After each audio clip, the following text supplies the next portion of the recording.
Luz y sal, hermanos. Vamos a comenzar nuestro tema del día de hoy, pidiéndole a Dios que nos envíe su Espíritu Santo para que nos ilumine y nos ayude a comprender este misterio de la Iglesia, que es lo que estamos estudiando ahora. En el nombre del Padre, del Hijo y del Espíritu Santo. Amén. Como ya les había dicho, el tema que vamos a ver el día de hoy es el tema 5, que se titula Sacramento de Dios en el mundo. Probablemente todos nosotros a estas alturas de nuestra vida hemos tenido alguna vez contacto con algún sacramento. Quiero creer que la mayor parte de ustedes han recibido los sacramentos de iniciación cristiana al menos. Algunos pues quizás el sacramento del matrimonio. Y todos tenemos una relación con los sacramentos. Desafortunadamente el no comprender la profunda riqueza de lo que es la vida sacramental ha hecho que muchos cristianos y particularmente muchos católicos vean a los sacramentos más como eventos sociales, como obligaciones o como tradiciones. Sin embargo, un sacramento es algo mucho más importante. Los sacramentos son signos sensibles instituidos por Cristo para conferir una gracia, es decir, son mucho más importantes de lo que realmente nosotros creemos que son. Son verdaderos tesoros, verdaderos regalos. Bueno, pues la iglesia también es sacramento, signo de Dios en el mundo. Y vamos a ver cómo sucede esto y vamos a darnos la oportunidad de ir precisando los conceptos, porque muchas de las veces por no precisar los conceptos acabamos no entendiendo nada. Primero los antecedentes. Habíamos visto en las clases anteriores, particularmente en la última clase, que la redención del hombre consiste en que Cristo lo transforma en una nueva criatura. Por el bautismo vivimos un nuevo nacimiento que significa una renovación completa de ideas, pensamientos y afectos. Y, y bueno, nosotros tenemos que renunciar a muchas ideas, a muchos pensamientos y a muchos afectos por nuestra conversión en Dios. Decíamos que puede haber ideas equivocadas a las cuales sea necesario renunciar, o afectos que nos alejan de Dios y sea necesario renunciar a ellos. Habíamos visto también que esta transformación del hombre en una nueva criatura solo ocurre mediante su incorporación al cuerpo místico de Cristo. Y aquí puse solo entre paréntesis. ¿Por qué? Porque habíamos visto que yo me uno a Cristo en lo individual, pero también en lo colectivo, que no puedo tener una cosa sin la otra, es decir, no puedo unirme a Cristo en la iglesia verdaderamente si antes no me he unido a Cristo en lo individual, no me he convertido. Entonces, primero tengo que convertirme y después unirme a Cristo en la iglesia. En la medida en la que yo acepto esa nueva vida en Cristo Jesús, en esa misma medida voy a ir haciéndome cada vez más consciente de mi pertenencia a la Iglesia Católica. Al revés, si yo no tengo conciencia de esa nueva vida, no la quiero, no la acepto, no me interesa profundizar, pues difícilmente voy a sentirme parte del cuerpo místico de Cristo que es la iglesia. Esa es la situación de tantos y tantos hermanos que llevan años en escuela de pastoral y que un día deciden que, pues que simplemente ya no quieren continuar, que no les sirvió de nada, que perdieron su tiempo. O la situación de tantos y tantos católicos que después de haber sido celosos cumplidores de las normas de la iglesia, de haber ido a misa cada 8 días, de haber comulgado muchas veces, de haber participado en este o en aquel retiro, un día deciden que se van a meter a una secta. ¿Por qué? Bueno, pues porque se habían unido a la iglesia como comunidad sin antes haberse unido como personas. No se había operado un cambio personal. ¿Sí? Entonces es muy importante entender este tema de que la transformación del hombre en nueva criatura solo ocurre mediante su incorporación al cuerpo místico de Cristo. También habíamos visto que la redención de todos los hombres solo se realiza por su constitución en cuerpo místico de Cristo. ¿Qué quiere decir esto? Que los hombres somos redimidos y transformados en nueva criatura mediante o por medio de un proceso que incluye en su coronación nuestra pertenencia al cuerpo místico de Cristo. Hace muchos años me tocó conocer a un ciudadano japonés, avecindado aquí en México, y en alguna ocasión en una revista yo leí su testimonio de conversión al catolicismo. Y era muy curioso porque él decía, yo me sentía muy feliz cuando nada más era guadalupano, no cuando era católico. Entonces, es decir, mientras que él tuvo esa relación con la Madre de nuestro Señor Jesucristo, mientras que él se deleitó espiritualmente en el ejemplo de la Santísima Virgen María, mientras que él se sintió identificado con la humildad y la, digamos, impecabilidad de la Virgen María, pues se sintió súper bien. Pero cuando tuvo que ponerse a mirar en los otros cristianos que hacían parte de la Iglesia Católica, pues como que ya no se sintió tan bien. Entonces, ¿por qué les digo yo todo esto? Porque todos nosotros, en la medida en la que somos redimidos, somos transformados en nueva criatura o en nuevas criaturas, y todo ello desemboca en nuestra pertenencia a la Iglesia. Ahora bien, ¿por qué muchos de nosotros no amamos a la Iglesia? ¿Por qué muchos de nosotros, y eso es una realidad, no sentimos a la Iglesia como nuestra?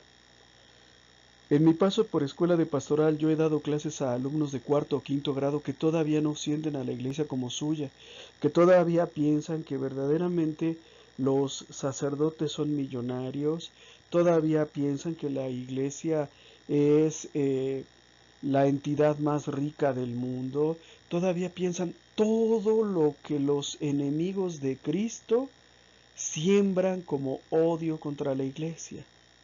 Es decir, todavía no escapan al odio a la Iglesia, que se nos impone muchas de las veces desde que somos pequeñitos, ¿verdad? Vamos a la escuela y nuestro maestro de la primaria ya nos dice que la Virgen de Guadalupe es un mito, ya nos dice que la Iglesia mataba millones y millones de personas durante la Inquisición, ya nos dice que nuestra fe católica nos fue impuesta por la fuerza, a sangre y fuego, por los conquistadores españoles, ¿verdad? Y toda esta propaganda de odio que recibimos desde que somos muy pequeñitos, pues muchas de las veces se queda en nosotros hasta ya bien entrada nuestra evangelización. Y a no dudarlo, que si les preguntara a ustedes si aman a la Iglesia, más de uno me dirían que la verdad no. Entonces, en la medida en la que yo soy redimido, es decir, en la medida en la que soy transformado en una nueva criatura, en esa medida me voy introduciendo en la Iglesia, me voy sintiendo parte de ella, me voy viendo a mí mismo como parte de la Iglesia, voy amando a mi Iglesia católica, que es la Iglesia que Cristo fundó. Yo me quedo muchas de las veces pensando porque me ha tocado hablar con católicos que se han pasado a sectas, ¿no? Y una de las cosas que más me llaman la atención es la alegría de pertenecer a una secta. Y entonces dicen, mira, yo estoy feliz porque ahora pertenezco a la iglesia que fundó el hermano Aarón después de un sueño que tuvo hace como unos 90 años. Él estaba dormido y en ese sueño oyó una voz apacible pero potente que le decía, Aarón, Aarón, todas las iglesias que hay en el mundo ahorita están podridas. A ti te envío a que fundes mi iglesia y les cobres a todos el diezmo, que no se te olvide, Aarón. Y estoy feliz, porque ahora pertenezco a una secta. Me encanta. Me he encontrado con Cristo, con el verdadero cristianismo. Entonces, ¿por qué tenemos hermanos así? Los tenemos así porque no se unieron primero a Cristo en lo individual, no se convirtieron nunca. Y como no se convirtieron nunca, nunca llegaron verdaderamente a amar a la Iglesia Católica. El padre Flaviano Amatuli contaba la historia, por ejemplo, de doña Amalia. Y él decía, doña Amalia es la señora que ayuda a barrer la iglesia. Ella presta diferentes servicios, no solamente barre la iglesia, arregla el altar, pone los estolones, canta en las misas. Dice, pero doña Amalia nunca fue evangelizada, ella nunca conoció a Cristo, ella nunca conoció a la iglesia. Un día le llama a la puerta de su casa un hombre que dice ser pastor. y le pide platicar con ella. Después de una ligera conversación, doña Amalia, que es una mujer humilde, queda profundamente impresionada por la sabiduría teológica de este hombre, que no solamente le ha hablado acerca de la Biblia y de la palabra de Dios, sino que además le ofrece a ella la posibilidad de ser pastora, a cambio, por supuesto, de que le dé un cierto porcentaje de lo que gane en su templo. Y doña Amalia renta un local, ¿verdad? Renta unas mesas y abre un templo. La gente comienza a llegar solita porque doña Amalia tiene un cierto prestigio por haber participado antes en la Iglesia Católica. Y ella está feliz ahora porque ella casa, descasa, bautiza, desbautiza, rebautiza y todo lo que sea necesario. ¿Cuántos años sirvió Amalia en la Iglesia Católica? ¿30? ¿40? ¿Y en todo ese tiempo conoció a Cristo? No, no lo conoció. Y entonces llega un charlatán y le dice, tú podrías ser pastora. Y entonces ella, ¿verdad?, se dedica ahora a estar enseñando que la iglesia es la ramera del Apocalipsis, que el Papa es el anticristo, ella casa, ella descasa, ella enseña y ella todo. Entonces es muy importante, hermanos. Yo cambio en lo personal, pero al mismo tiempo me siento parte del cuerpo místico de Cristo, que es la iglesia. Habíamos visto también que en la iglesia contribuyen dos elementos, el misterio, que es el elemento espiritual, el elemento divino, y la historia, que es el elemento humano. Son las personas, los acontecimientos, somos tú y yo, en quienes Cristo, la iglesia y en general toda la obra salvífica se realiza. La iglesia es una entidad visible y espiritual. Esto es muy importante. La iglesia tiene dos elementos, el divino, pero también el humano. Está Dios por medio de su Espíritu Santo vivificándola. Está Cristo como cimiento. Está Cristo como sacerdote. La iglesia es una entidad espiritual, pero también es una entidad visible.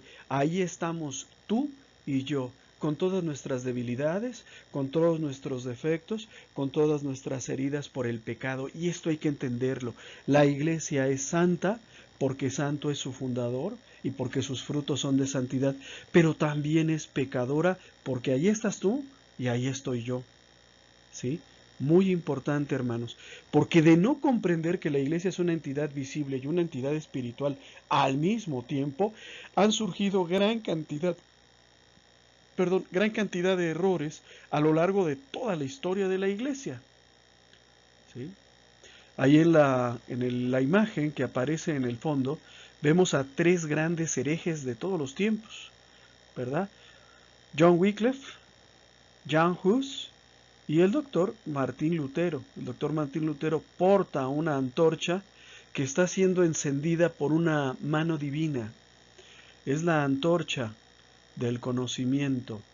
Por supuesto que esta es una imagen protestante hecha para manipular a quien se pueda, ¿no? Pero no a mí. Entonces vamos a ver qué errores se han cometido por no entender que la iglesia es divina y humana, santa y pecadora, visible y espiritual. Primero, algunos a lo largo de la historia de la iglesia han concebido a la misma iglesia como una congregación de los justos, de los santos, de los salvados.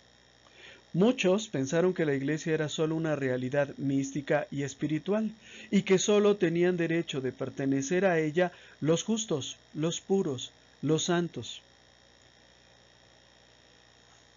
¿Qué sucedería, por ejemplo, si nosotros ahorita, ya no digamos en la iglesia, sino tan solo en escuela de pastoral, nos decidiéramos a echar a la calle a todos los pecadores? Pues que se quedaría vacía, ¿verdad? Pues empezaríamos a salir todos, o más bien alguien empezaría a sacar a todos y después se saldría él mismo. ¿Por qué? Porque todos somos pecadores. Entonces la idea de que a la iglesia solo pertenecen los justos o los santos, pues privaba a la misma iglesia de su carácter universal. En la iglesia podemos pertenecer todos. La iglesia es una puerta abierta a Jesús siempre se le representa con los brazos abiertos, sea en la cruz o sea fuera de la cruz. ¿Por qué? Porque la iglesia abraza a todos los hombres y a todas las mujeres.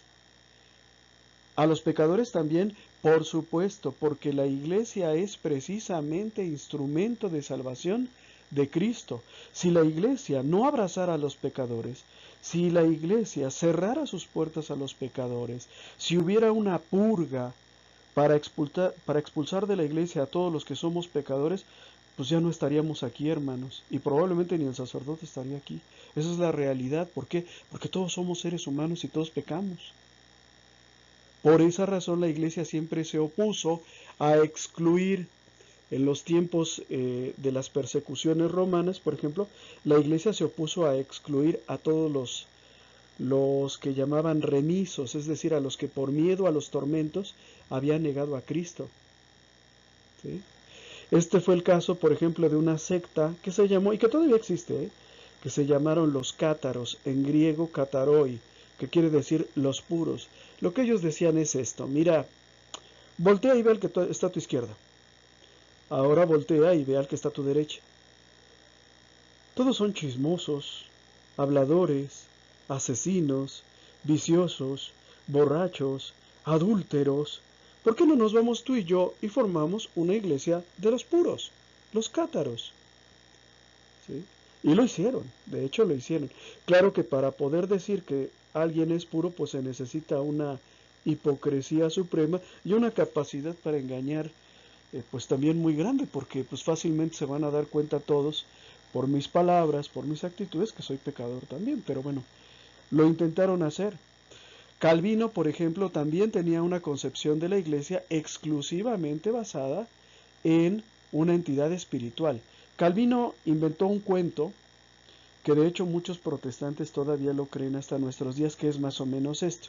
Sí, es verdad, Cristo fundó una iglesia, Mateo 16, 18, y la fundó sobre los hombros de Pedro. Pero esta iglesia era una entidad puramente espiritual de hombres y mujeres que abrazaban la fe en Cristo Jesús.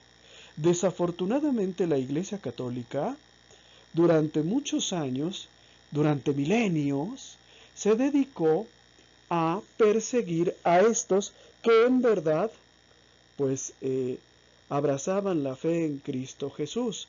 Por eso la iglesia siempre fue perseguida, hasta que llegué yo y le di una estructura, nombré pastores, construí templos, ¿verdad? Escribí manuales de formación y en ese momento la iglesia pasó a ser una entidad visible. Pero antes de que yo llegara, pues no era una entidad visible. ¿Sí se entiende, hermanos, del peligro que fue considerar a la iglesia como una entidad exclusivamente espiritual? Porque frecuentemente sucede, ¿no?, que nos enfrentemos a esto. El peligro fue inventar una división entre lo carismático y lo jerárquico. Muchos, a lo largo de la historia de la Iglesia, han pensado que el elemento divino, o sea, el misterio, la acción de Dios dentro de la Iglesia por medio de su Espíritu Santo, se encuentra en conflicto con el elemento humano, que es la historia. Y esto creó, ¿verdad?, sobre todo en el siglo XII, un falso conflicto entre el amor y el derecho. O en nuestros días, muchos, sobre todo asusados por la teología de la liberación, lo conciben como un conflicto entre los laicos y la jerarquía. En el siglo XII había muchas herejías y todas tenían en común un factor, que era una fe desmedida en el Espíritu Santo. Un ejemplo de esto fue el señor Pedro Baldo. Pedro Baldo fue el primer hereje que enseñó que cualquiera podría abrir la Biblia y interpretarla como se le pegara su regalada gana. ¿Por qué? Porque se creyó inspirado por el Espíritu Santo debido a un acontecimiento que le sucedió en su vida. Entonces, cuando su obispo le llama la atención y le dice, hermano Baldo, una persona que no tiene suficiente conocimiento acerca de la historia sagrada y acerca de las sagradas escrituras, no puede enseñar a otros a que entiendan las Sagradas Escrituras. A lo que Pedro Baldo se rebeló, es decir, como un conflicto entre el Espíritu Santo que le inspiraba a él contra la autoridad de la Iglesia. Baldo se rebela y acude al Papa, ¿verdad? Y el Papa estudia el caso y dice, bueno, a ver, una persona sin cultura, una persona que no entiende el contexto histórico en el que fue escrita la Biblia, una persona que no conoce tampoco los elementos culturales que había en la época, es decir, que no conoce griego antiguo, por ejemplo, o que no conoce el arameo, ¿puede leer e interpretar la Biblia de manera acertada? No, no puede. Y entonces el choque de Baldo, que al principio era con su obispo, después se vuelve un choque con el Papa. ¿Sí? Lucha entre lo carismático y lo jerárquico, entre el amor y el derecho. En el caso de la teología de la liberación, que es muy fuerte en América Latina y que no dudo que en nuestro país también lo sea, muchos, a raíz de los movimientos guerrilleros de los 60 y los 70 en América Latina, comenzaron a concebir un conflicto entre los laicos, es decir, entre el pueblo de Dios y la jerarquía o los burgueses de la iglesia. Y entonces surgieron movimientos que propugnaban la rebelión contra las autoridades de la iglesia. ¿Sí? Todavía queda un eco de eso en algunas parroquias en donde los laicos sienten que son el contrapeso político de los sacerdotes. Todavía queda algún eco de todo aquello en aquellos lugares en donde el laico, ya sea porque ha estudiado mucho, ya sea porque ha servido mucho, o ya sea porque tiene un hermano sacerdote, se cree autorizado y capacitado para desafiar la autoridad del sacerdote. Entonces, ¿por qué? Pues bueno, porque tú serás muy sacerdote si seas parte de la jerarquía, pero yo llevo 25 años en escuela de pastoral, así que eso ya, pues ya me convierte casi en sacerdote. Y no, hermanos, yo puedo haber leído la Biblia hace muchos años, o llevar muchos años leyendo la Biblia todos los días.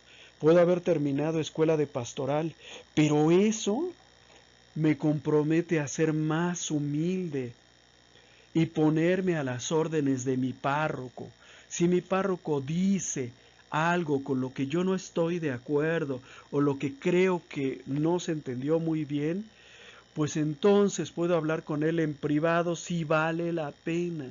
Si no vale la pena, pues entonces no seguir en las discusiones.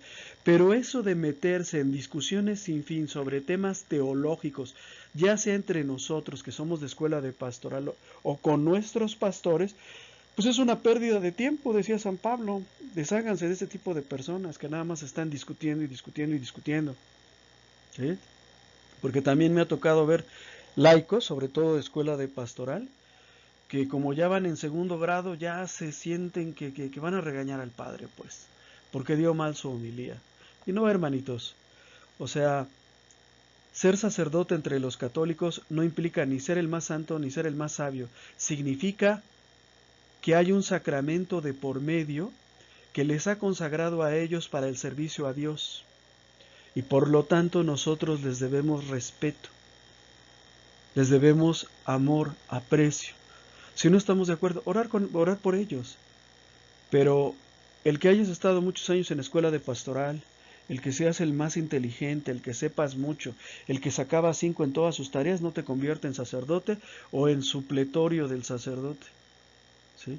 Entonces aguas, porque por no comprender esto, muchos se han perdido.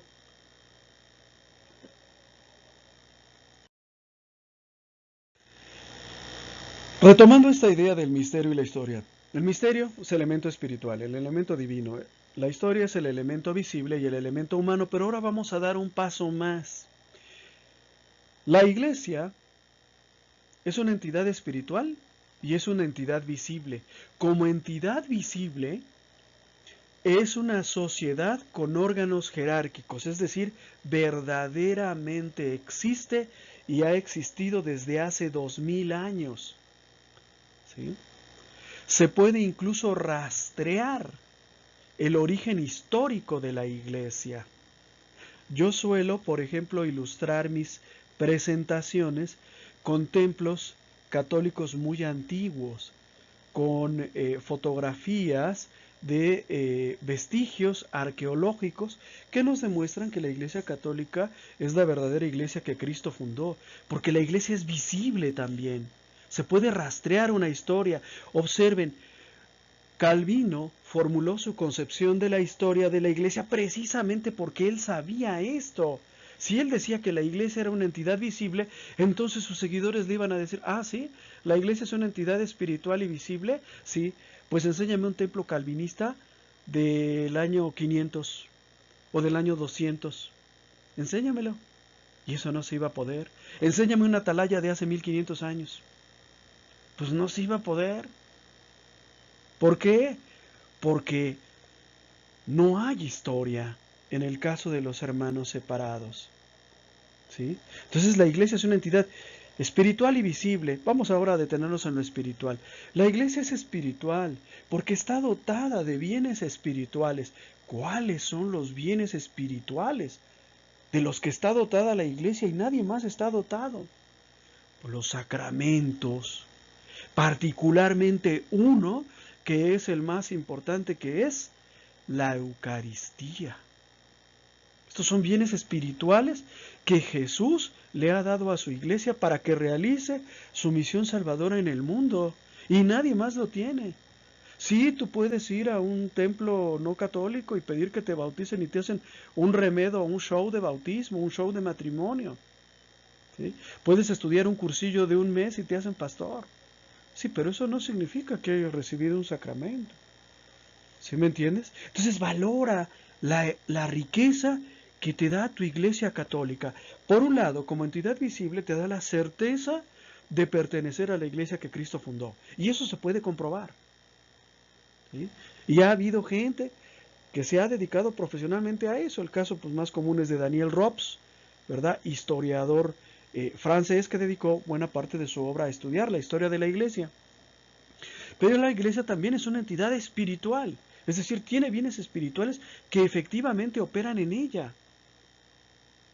¿Sí? Y esto hay que entenderlo. La iglesia es visible y espiritual. No nada más espiritual o no nada más visible, como quieren también verlo muchos. Ahora vamos a ver a la iglesia como sacramento de unidad. La iglesia como signo de unidad, como entidad que significa y produce la unidad entre los hombres. Tengamos en cuenta o tengamos en mente antes de empezar el tema que nuestro mundo está profundamente dividido, ¿verdad?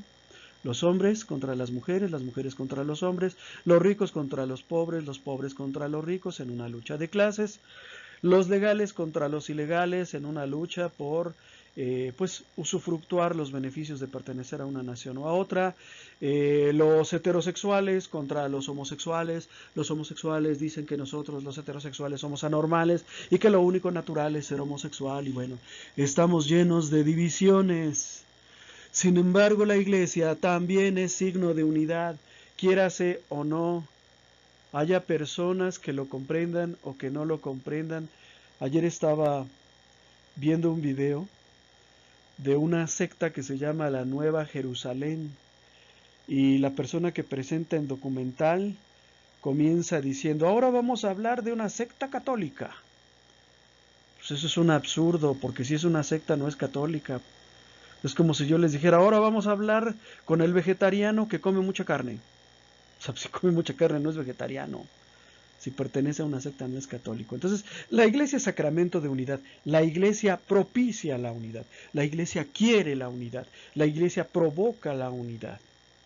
¿Que por qué no hay unidad en nuestros días? Pues porque ha decaído la fe, porque el pecado se ha instalado en nosotros y ha producido división.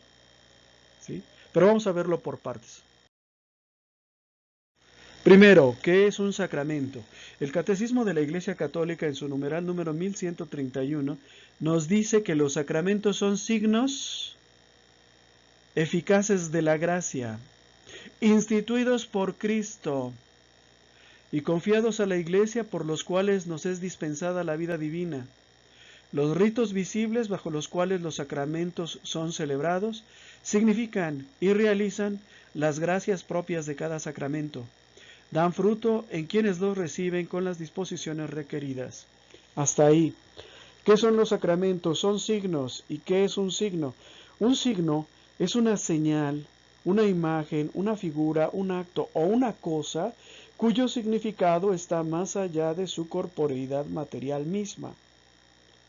Estos signos, estas señales, ¿verdad?, que son visibles, perceptibles, que se pueden ver y se pueden sentir, ¿verdad?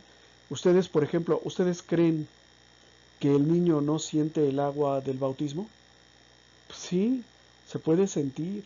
Lo mismo en la confirmación, cuando nos es colocado, somos ungidos con el aceite perfumado, ¿verdad? Pues lo olemos, lo sentimos. Cuando vamos al sacramento de la reconciliación y escuchamos las palabras del sacerdote absolviéndonos, las escuchamos, las percibimos. En el matrimonio, pues podemos ver a nuestra esposa, a nuestro esposo, podemos escucharle, damos y recibimos de nosotros las arras, los anillos. Es decir, son signos visibles, perceptibles, y todos ellos tienen en común que fueron instituidos por Cristo. Esto es lo que hace que sea diferente un sacramento de un sacramental. Los sacramentos fueron instituidos por Cristo, los sacramentales no. Los sacramentales son para agradecer a Dios o para pedirle sus dones y sus carismas. Por ejemplo, ¿verdad?, una misa de 15 años. Una misa de 15 años es un sacramental. Se realiza para darle gracias a Dios por los 15 años de la niña y para pedirle a Dios que la acompañe el resto de su vida.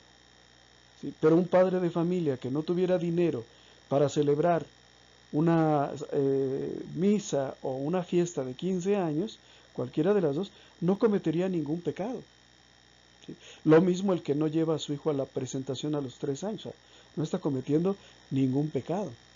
¿Sí? Y todos los sacramentos nos confieren una gracia o gracias que son necesarias para llevar adelante los fines propios de cada sacramento. ¿Qué es una gracia? Un regalo. El bautismo nos hace hijos de Dios. ¿Yo merezco ser hijo de Dios? Por supuesto que no. ¿Y entonces cómo soy hijo de Dios? Porque Dios me lo regala. En la reconciliación yo recibo el perdón de Dios. ¿Yo merezco el perdón de Dios? No, porque siempre estamos cayendo en el mismo y en el mismo y en el mismo pecado. ¿Y entonces por qué lo recibimos? Porque Dios nos lo da. Lo que debemos de tratar de hacer es no estar cometiendo ningún pecado y menos aún el mismo. ¿Sí? Pero lo que les quiero decir es que cada sacramento lleva una gracia, un regalo de Dios. ¿Sí?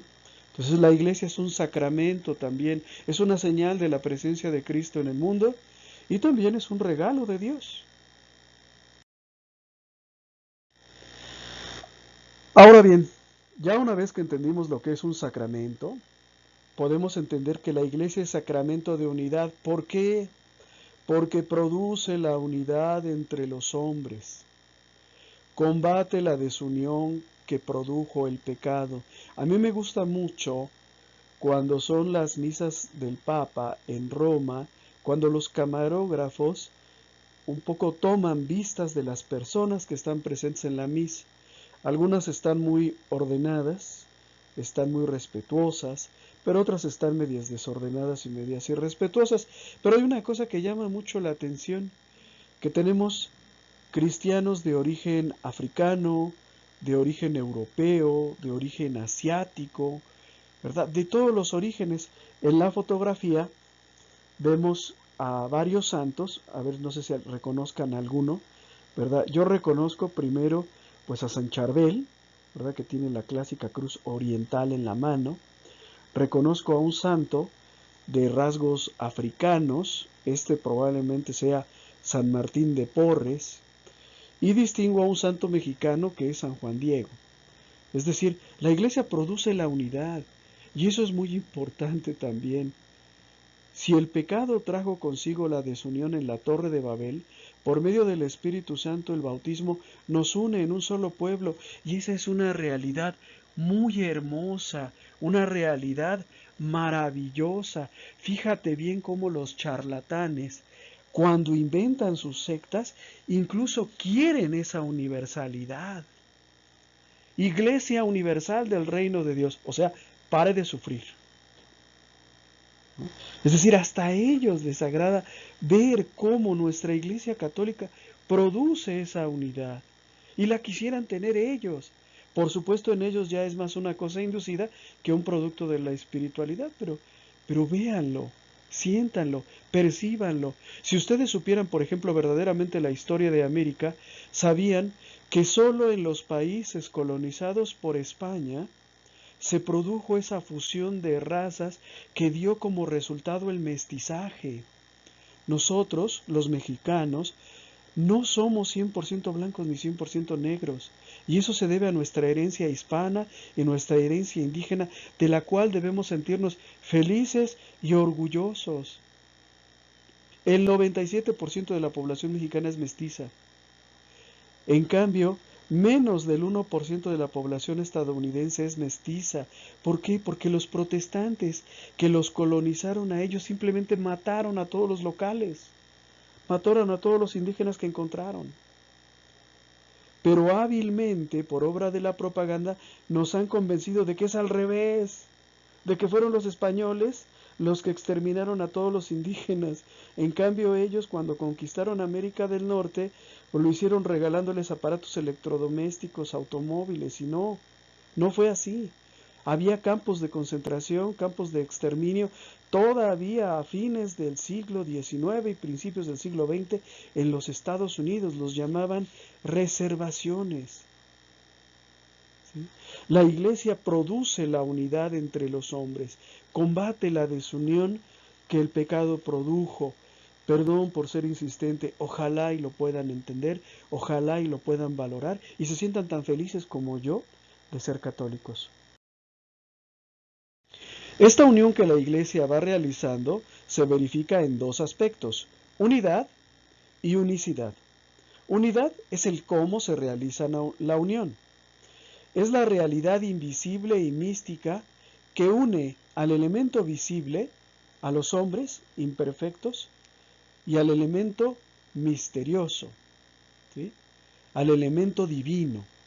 Es decir, Dios y el hombre unidos en la Iglesia construyen, actúan, ¿sí? Y están unidos ahí, como la cizaña y el trigo, ¿sí? La Iglesia es, en cierto sentido, una entidad que repite el misterio de la encarnación de Cristo. En Cristo también se unen lo humano, la carne, aportación de la Virgen María, y lo divino, la aportación del Espíritu Santo. ¿Y la unicidad? ¿Qué es la unicidad? Pues es el deseo de Jesús de que todos nosotros fuéramos uno, de que siempre hubiéramos estado unidos. La unicidad fue querida por Cristo. En Juan 10:16 Jesús nos dice: tengo además otras ovejas que no son de este corral, y a las que debo también conducir. Ellas oirán mi voz, y así habrá un solo pastor y un solo rebaño. En Mateo 8:11 Jesús nos dice: yo se los digo, vendrán muchos del oriente y del occidente para sentarse a la mesa con Abraham, Isaac y Jacob en el reino de los cielos. Palabra de Dios, te alabamos, Señor. Hermanos, Jesús no quería ver todo ese tianguis, todo ese desorden, toda esa bagunza, dicen los brasileños, de iglesias que ahora tenemos, ¿verdad? En donde cada uno inventa su propia iglesia con su propio credo. Jesús no quería eso. Jesús quería que estuviésemos unidos siempre. Pero vean también ustedes las obras de Satanás, que a veces dentro de la misma escuela de pastoral hay divisiones, hay personas sembrando la división, hay personas sembrando la confrontación. Véanlo en los grupos parroquiales, en todas partes. Y lo que Jesús quería era que estuviésemos unidos. ¿Ok?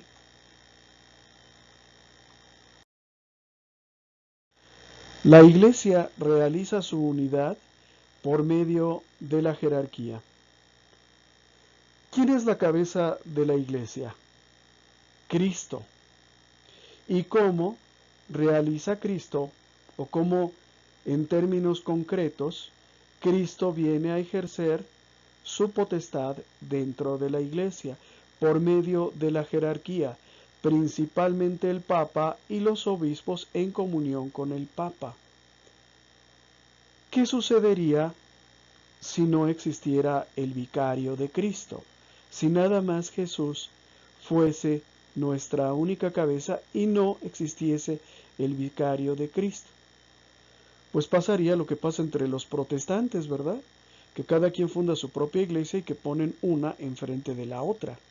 Es decir, la unidad se realiza por medio de la jerarquía y se ve reflejada en que tenemos una sola autoridad visible, un solo papa, un solo obispo en cada diócesis, un solo texto sagrado, que es la Biblia de 73 libros, un solo Espíritu Santo, una sola liturgia.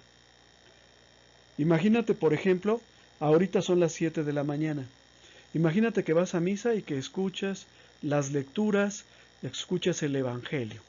Ahora imagínate que sales en un avión a las 11 de la mañana rumbo a Los Ángeles, California, y que allá también te invitan a ir a misa y los acompañes. ¿Qué lectura crees que van a leer? Pues la misma, ¿verdad? Ahora imagínate que te acercas a uno de los hermanos que están en esa misa católica y les preguntas, oiga, ¿y aquí cómo se llama el Papa? Bueno, pues aquí se llama Francis.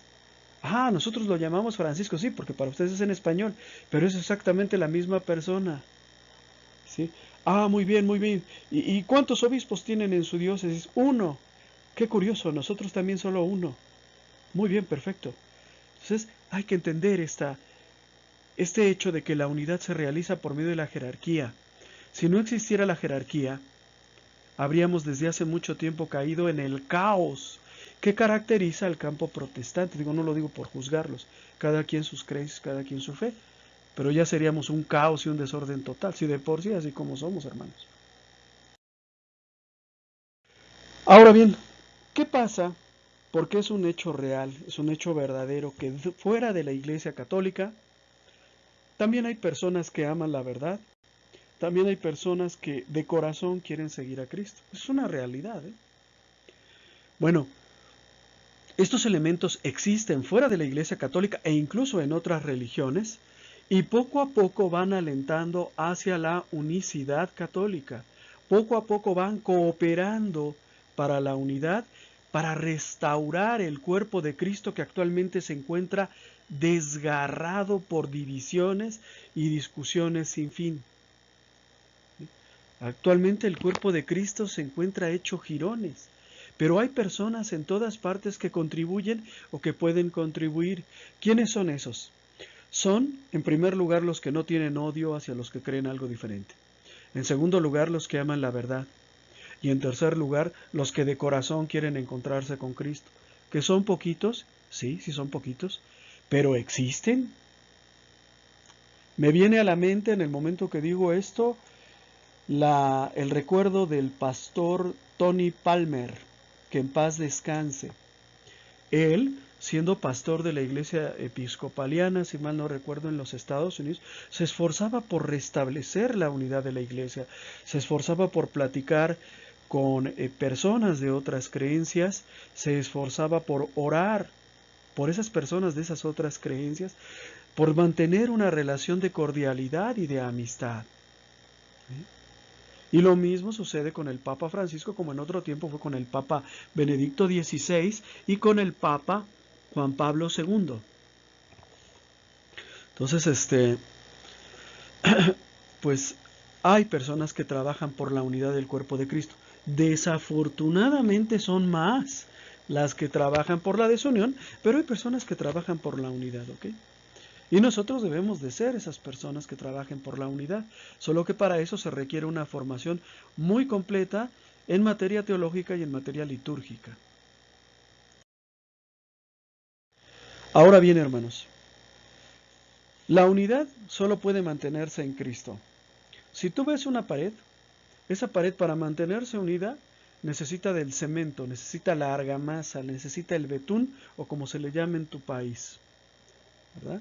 ¿Qué sucedería si no tuviera el cemento, si no tuviera la argamasa, si no tuviera el betún? Pues que se caería, ¿no? Y la iglesia, para mantenerse unida y para seguir existiendo, para no ser arrasada por las fuerzas del mal, necesita que algo la una.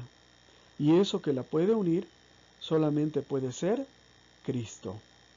Cristo, la palabra de Dios, es lo único que nos puede mantener unidos. La palabra era la luz verdadera que al venir a este mundo ilumina a todo hombre. Juan 1:9. Antes, ustedes eran tinieblas, pero ahora son luz en el Señor. Vivan como hijos de la luz. Efesios 5:8. Es decir, solo en Cristo se puede mantener la unidad. Por eso a veces hay personas que nos dicen, es que la Iglesia Católica está perdiendo muchos fieles. ¿Por qué no se modernizan? ¿Por qué no renuncian a tal o cual aspecto de la doctrina cristiana? Por ejemplo, pues acepten el divorcio, acepten la homosexualidad, y van a ver que todo el mundo se va a acercar a la Iglesia Católica. En primer lugar, no es cierto. Segundo lugar, si renunciamos a Cristo, se pierde la unidad. Eso les pasó a todos. Los anglicanos fueron los primeros que creyeron que renunciando a porciones importantes del Evangelio se iba a poder mantener el número de fieles. ¿Y qué crees? Que no lo lograron, solo se dividieron más. Porque la unidad, que de por sí es frágil, solo puede mantenerse realmente en Cristo. La iglesia es sacramento de Cristo, la iglesia es signo, señal de la presencia de Cristo en el mundo. Cristo es sacramento del Padre, en cuanto que Él, o sea Cristo, significa y produce la salvación querida por el Padre. La iglesia continúa la obra de Cristo como sacramento de salvación querida por Cristo, ya que para eso, y solo para eso fue instituida. Y para cumplir su misión, la iglesia tiene que retratar a Cristo, su pobreza, su humildad, su espíritu de servicio y su santidad. Entonces, Dios, más bien, Cristo es sacramento del Padre, señal visible del Padre, en tanto que Él va obrando la salvación. En el momento en el que Él lo consideró oportuno, Cristo instituye la iglesia para que contribuya y para que siga realizando su obra salvadora en el correr de los siglos. Para eso, y señala la lección, ¿verdad? Y lo subraya, yo también lo subrayo aquí. Para eso y solo para eso Cristo instituyó a la iglesia. Entonces, si se fijan, hay un paso, la misión pasa del Padre al Hijo y del Hijo a la iglesia. Para cumplir su misión salvífica, la iglesia tiene que retratar a Cristo, su pobreza, su humildad, su espíritu de servicio, su santidad, su amor y su disposición a afrontar la persecución, a sufrir para realizar su obra salvífica. Entonces la iglesia es sacramento de Cristo, señal de Cristo en el mundo, símbolo, señal de la presencia de Cristo en este mundo. La iglesia de Cristo es santa y pecadora al mismo tiempo. ¿Por qué decimos esto? Pues por lo que habíamos dicho, en la iglesia contribuyen el elemento divino, el misterio, y el elemento humano, o sea, nosotros. Por su elemento divino la iglesia es santa, por su elemento humano es pecadora. ¿Sí? La iglesia pretende imitar a Cristo en su perfección divina, pero ella misma no es Cristo, es imperfecta, y en sus miembros, o sea, en nosotros, en ti y en mí, es pecadora. La iglesia es santa porque santo es su fundador y porque sus frutos son de santidad. Es pecadora porque acoge a los pecadores y por lo mismo está necesitada siempre de purificación, de penitencia y de renovación constante.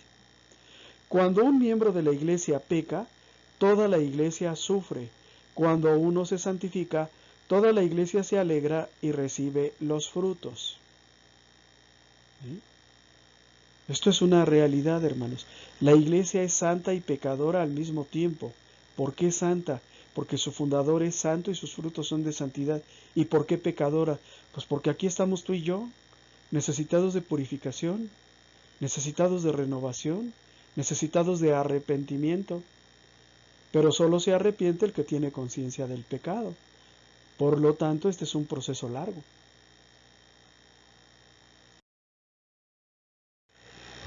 Para ser realmente una comunidad, deben existir una serie de condiciones. En primer lugar, la capacidad de amar, la capacidad de entregarse, la capacidad de darse a los otros, en todos los sentidos. ¿Sí? Comprensión, ayuda, solidaridad.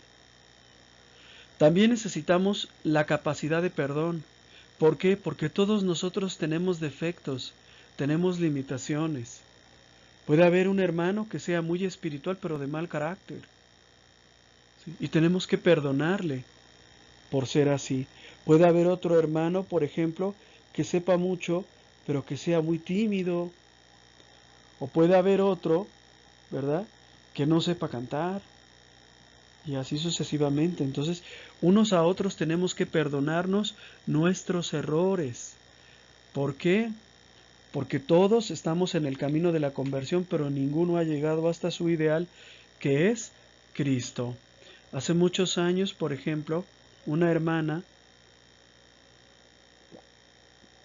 llegó a mí muy triste, diciendo que el sacerdote había exhibido a su grupo parroquial en misa porque habían juntado muy pocos recursos para la fiesta parroquial. Y la hermana me dice, ¿usted cree que es justo eso, hermano? Que nos pongan en evidencia porque no juntamos el suficiente dinero. Y yo le digo, no es justo, pero lo comprendo. No es justo y estuvo mal, pero lo comprendo porque a veces el pecado nos gana. A veces volvemos a nuestros vicios del pasado. A veces tenemos vicios tan arraigados que no los podemos dejar aunque querramos. Ya no quiero ser chismoso, pues ya estoy otra vez de chismoso. Ya no quiero estar juzgando, pues ya estoy juzgando de nuevo. Ya no quiero hablar mal de los protestantes, pues ya di mi tema y volví a hablar mal de ellos. Todos necesitamos perdonar y ser perdonados, porque si no nos perdonamos, no podemos subsistir como comunidad o como familia. Se necesita también la capacidad de docilidad, es decir, la capacidad de obedecer, incluso aunque no estés de acuerdo. Hay cosas con las que no estamos de acuerdo, pero tenemos que obedecer, porque de esa manera demostramos nuestra obediencia a Cristo y demostramos sobre todo autodominio sobre nosotros. Yo puedo obedecer incluso cuando no estoy de acuerdo.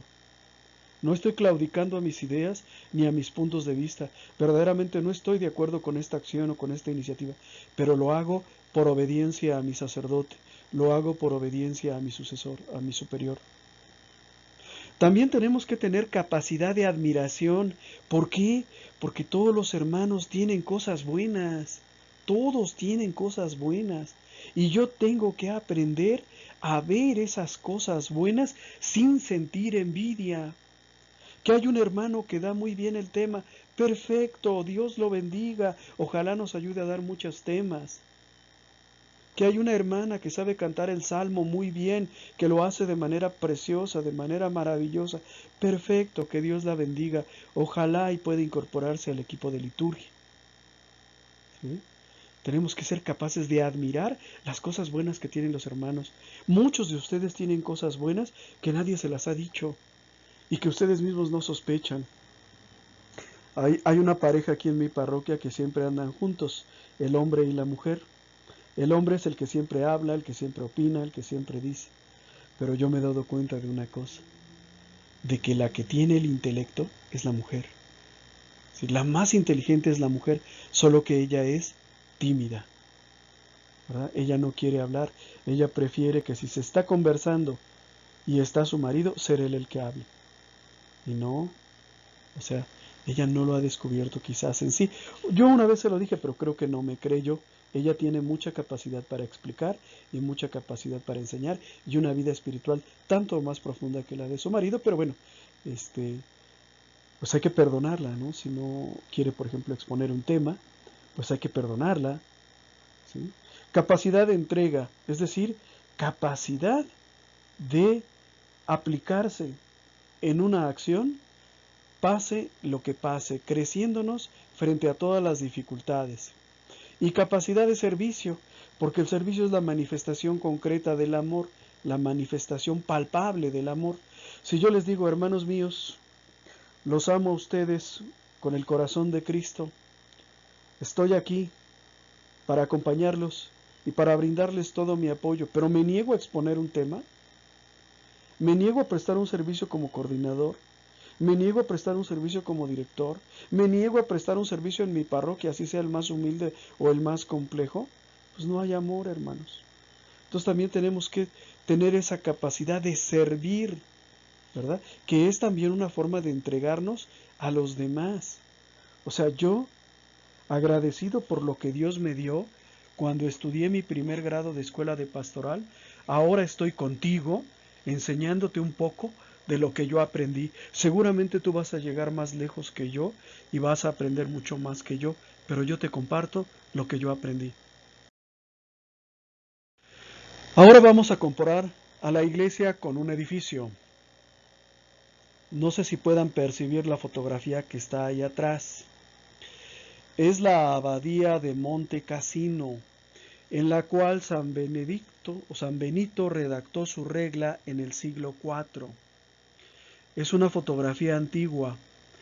Esa fotografía fue bombardeada por el ejército, perdón, esa abadía del siglo IV fue bombardeada por el ejército de los Estados Unidos durante la Segunda Guerra Mundial, bajo el pretexto de que estaba llena de cañones antiaéreos nazis. Hay videos del bombardeo en el cual se ve que simplemente están masacrando a un edificio. ¿Por qué la importancia de destruir a un edificio como este que no tenía armas? Bueno, pues porque es una iglesia católica del siglo IV. Ninguna secta podría mostrarte, ya no digamos del siglo IV, sino un templo protestante del siglo X.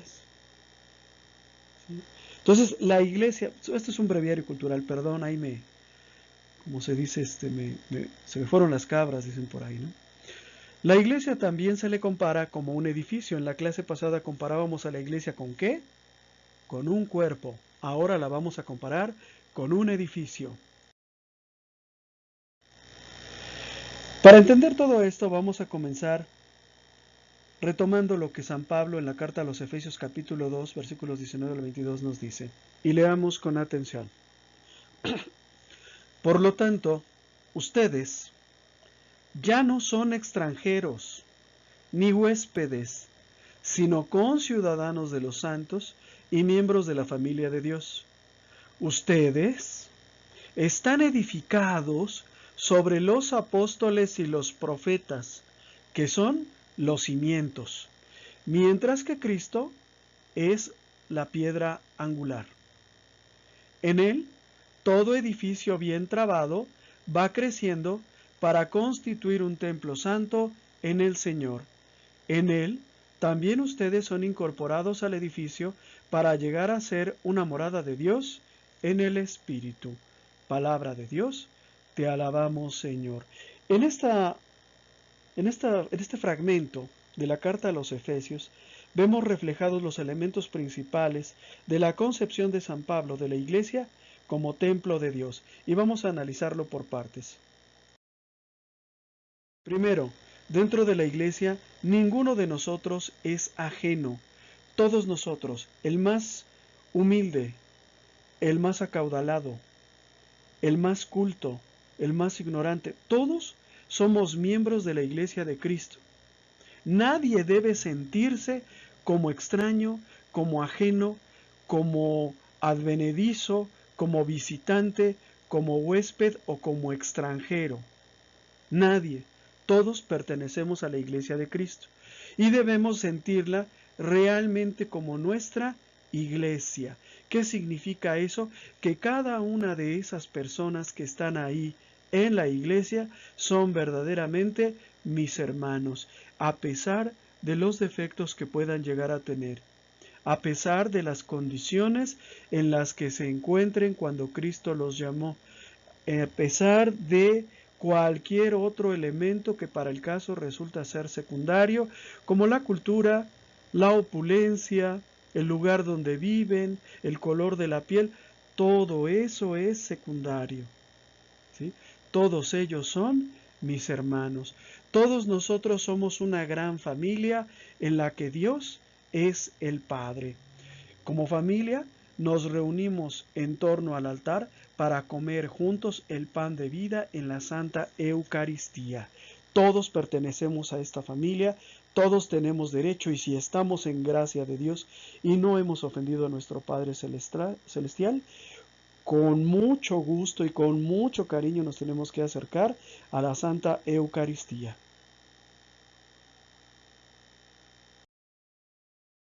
La iglesia es un edificio.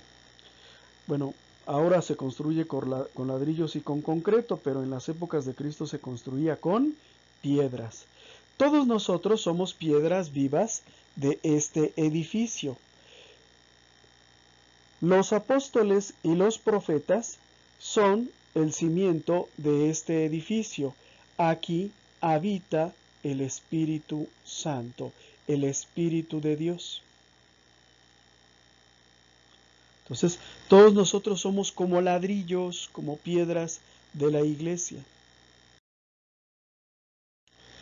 Es la iglesia de los patriarcas y de los apóstoles. Ya habíamos visto en las lecciones anteriores que la Iglesia Católica hunde sus raíces en la antigua alianza y en la nueva alianza en la fe que los apóstoles aprendieron directamente de nuestro Señor Jesucristo.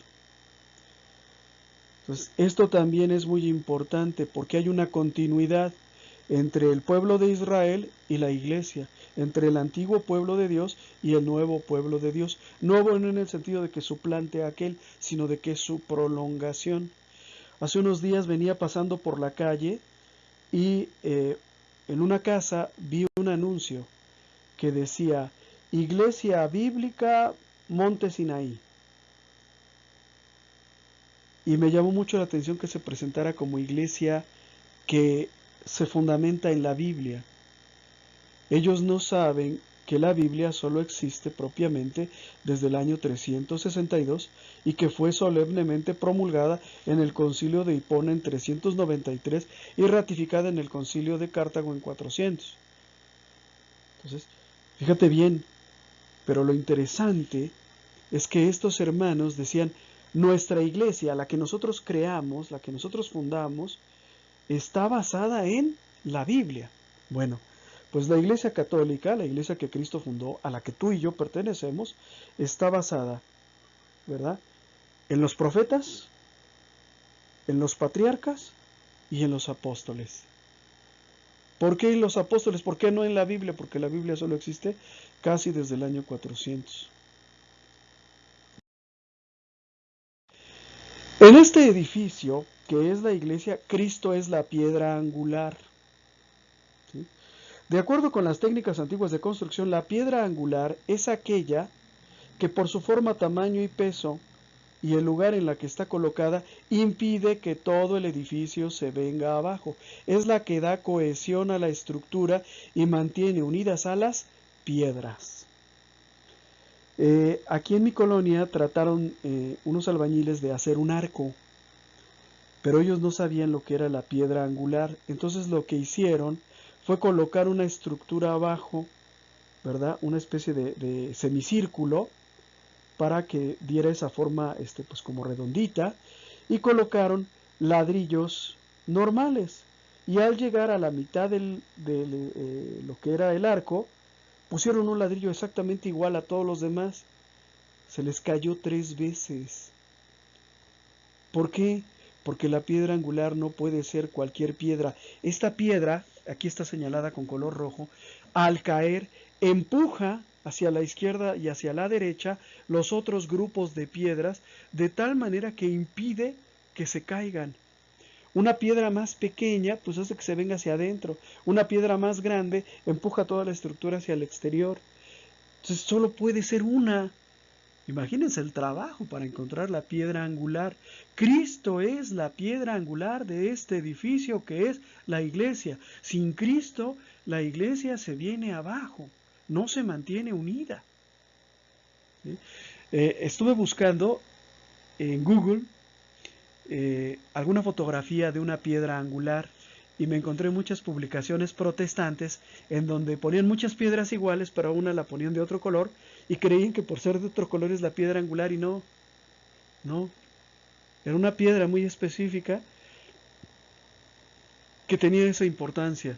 Y gracias a ese tipo de técnicas se construyeron las grandes catedrales.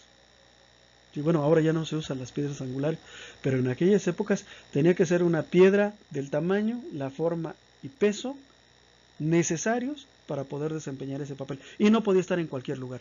Tenía que ser exactamente ahí, en el punto medio del arco. Cuenten las piedras de un lado y de otro y se van a dar cuenta de que es lo mismo.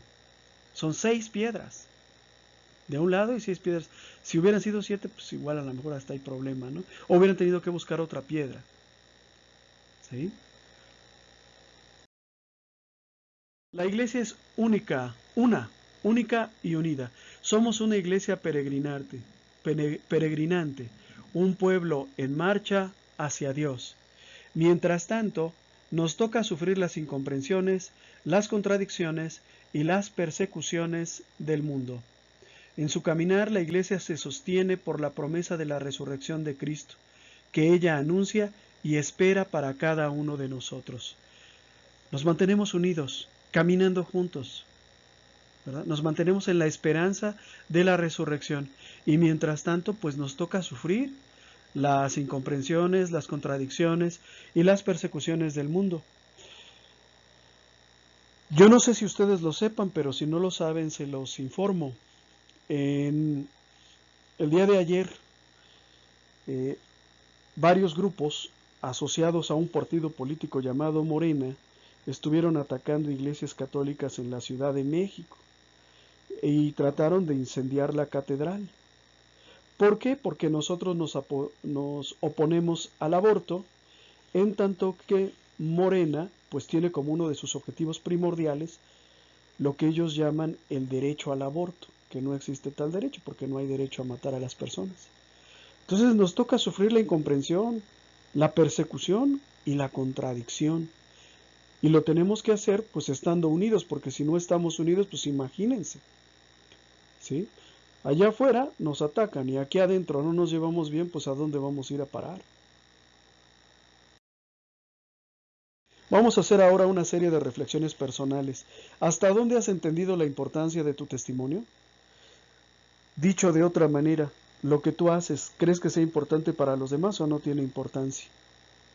¿Crees que con lo que haces ayudas a que otros se conviertan a Cristo o los alejas de Cristo? Pregunta 2. ¿Trabajas dentro de la iglesia para construirla edificando a tus hermanos por tu ejemplo de entrega y amor? ¿O eres ejemplo de rebeldía, ejemplo de flojera, ejemplo de desobediencia? ¿De qué eres ejemplo? 3. ¿Te has propuesto imitar a Cristo por una vida austera, de pobreza y de trabajo, abrazando su cruz, la de Cristo, y tu cruz, la tuya, la personal? ¿Cuál es la cruz de Cristo? Pues somos todos nosotros, es la iglesia. Pues has abrazado a la iglesia, ¿te has propuesto perdonar a ese hermano que tiene este o aquel error? ¿Has abrazado tu cruz? Tu cruz puede ser tu esposa, tu familia, el hijo descarriado. 4. ¿Eres capaz de anunciar tu fe y tu esperanza en Cristo resucitado? ¿O no te interesa anunciarla? ¿O respetas la individualidad y el derecho del otro a estar equivocado y a vivir en el error y a sumergirse en el fango del pecado? Muchos piensan así, ¿eh? Hay que respetar las creencias de las personas. Él se hunde en el lodo, hay que dejarlo en el lodo. Resolución. Si hasta ahora he sido poco consciente de la necesidad de ser yo testimonio ante el mundo, me propongo, en adelante, hacer que en mí se realice la Iglesia Sacramento por medio del ejemplo. Muchas gracias, hermanos. Hasta aquí la lección. Nos vemos la próxima semana. Que Dios los bendiga. Estudien, investiguen, lean. No se queden con lo poco que yo les he dado aquí. Hay muchas más cosas aquí. Discúlpenme, posiblemente hasta yo haya dicho algo equivocado. La semana pasada me sentía muy mal, estaba muy enfermo mientras que grabé este tema. Grabé la lección, la número 4. Entonces, traten ustedes de avanzar, no se queden con lo que se les da. A mí en lo personal me gustaría que ustedes fueran mejores evangelizadores que yo, no iguales a mí. Si yo hago un video sencillo por medio de una presentación, pues que ustedes lo hagan por medio de un documental, o sea, ¿sí me entienden?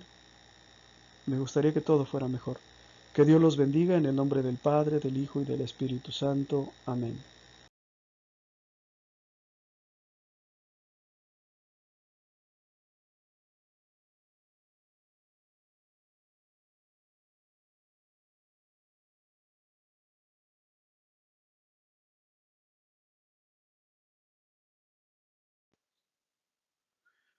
Muchas gracias por tu atención. Esperamos que este video haya sido de tu agrado. Nuestro trabajo se mantiene gracias a las aportaciones de amigos y benefactores. Si nace de tu corazón hacer alguna aportación y tienes posibilidad de hacerlo, aquí te dejo mis datos bancarios. Si no puedes hacer alguna aportación, con una oración es más que suficiente. Que Dios te bendiga y muchas gracias.